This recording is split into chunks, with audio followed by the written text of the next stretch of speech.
मैं इसको सबसे पहले यहां पे लगा रहा हूं। इस रिजिड बॉडी का अपना मास है और उस मास की वजह से फोर्स एक्ट करेगा ग्रेविटी की वजह से। इसका सेंटर ऑफ मास क्योंकि यहां पे है तो यहां पे mg फोर्स लग रहा है। अब इस रिजिड बॉडी के पास because of that gravity force rotate होने की टेंडेंसी आ गई है अबाउट दिस पॉइंट। अब उसी टेंडेंसी को हम टॉर्क बोलेंगे जिसको ये इंस्ट्रूमेंट मेजर करेगा।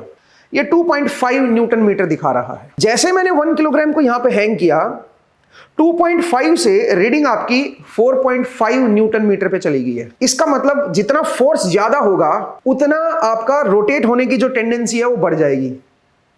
इसका मतलब जो टॉर्क है वो फोर्स पे डिपेंड तो करेगा।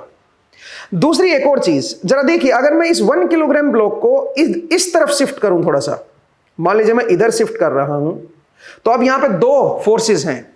एक फोर्स mg इसका है और एक इसका भी है। तो दोनों का रिजल्टेंट अगर आप देखोगे तो समवेयर यहां पे होगा।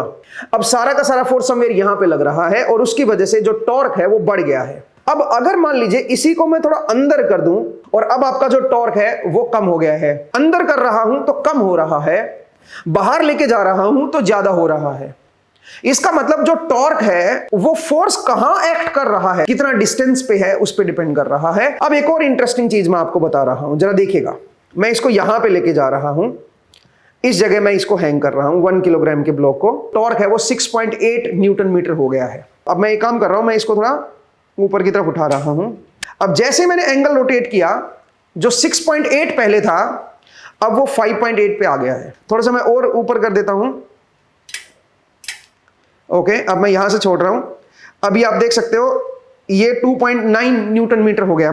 अगर मैं इसको बिल्कुल वर्टिकल कर दूंगा ना, जो कि मैं करूंगा नहीं क्योंकि कैमरा भी सामने आएगा, तो ये 0 दिखाएगा आपको। क्यों 0 दिखाएगा? क्योंकि जो line of action of force आएगी वो बिल्कुल ऐसे वर्टिकल हो जाएगी और उसी line of action of force पे ये पॉइंट लाई कर रहा है, तो वहां पे फिर आपका टॉर्क जो है वो 0 आएगा। टॉर्क है वो एक और चीज पे डिपेंड कर रहा है कि जो आपका नेट फोर्स है वो यहां से उसकी जो लाइन ऑफ एक्शन है वो लाइन ऑफ एक्शन इससे कितनी दूरी पे है उस पर भी डिपेंड कर रहा है। इसका मतलब जो line of action of the force है वो इस पॉइंट से कितना अवे है, उस डिस्टेंस पे आपका जो है वो टॉर्क डिपेंड कर रहा है।